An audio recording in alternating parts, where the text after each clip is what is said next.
আপনারা সকলেই বলেন, সালাম দিলে জীবনের গুনাহ মাফ হয় কি হয় না? সালাম দিলে আল্লাহ রহমত নাজিল হয় কি হয় না? আল্লাহ তাআলা রহমত নাজিল হয়, জীবনের গুনাহ মাফ হয়, একে অপরের মধ্যে মহব্বত সৃষ্টি হয়।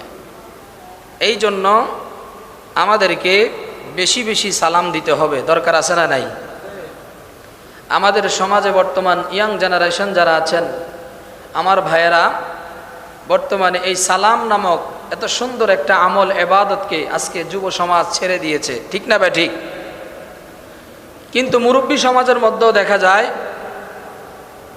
তারা তো সালাম নিবে, এটা ঠিক আছে, কিন্তু দেওয়ার যে একটা সওয়াব আছে এটা থেকে তারা ধীরে ধীরে বঞ্চিত হচ্ছে।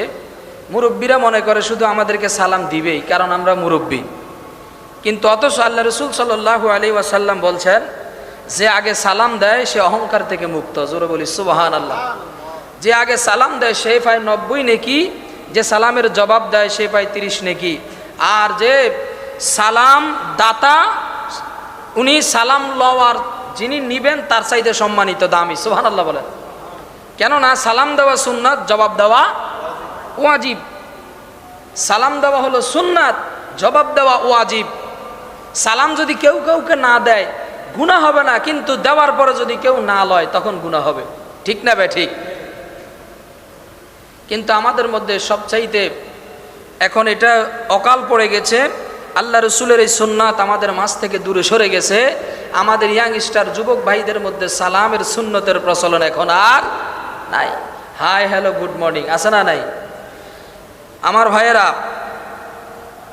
আমাদের মধ্যে যদি শান্তি আল্লাহ পাকের পক্ষ থেকে আনতে হয়, ব্যক্তি জীবনে যদি শান্তি পেতে হয়, অবশ্যই আল্লাহর কাছে আমাদেরকে শান্তি কামনা করতে হবে, আল্লাহর কাছে আমাদেরকে শান্তি চাইতে হবে। এখন শান্তি আসবে কিভাবে? আল্লাহর কাছে আমরা চাইবো কিভাবে? আমি যখন কাউকে সালাম দিব, আমি বললাম আসসালামু আলাইকুম ওয়া রাহমাতুল্লাহি ওয়া বারাকাতুহু, আপনার উপরে আল্লাহর রহমত বর্ষিত হোক, শান্তি বর্ষিত হোক, আল্লাহর বরকত আপনার উপরে নাজিল হোক, বলি সুবহানাল্লাহ। অনুরূপভাবে সেও রিপ্লাই দিবে ওয়া আলাইকুমুস সালাম ওয়া রাহমাতুল্লাহি ওয়া বারাকাতুহু। আপনি যেইভাবে আমার জন্য দোয়া করেছেন মালিকের দরবারে, আমিও আপনার জন্য দোয়া করছি, আল্লাহ যেন আপনার উপরেও কি করে?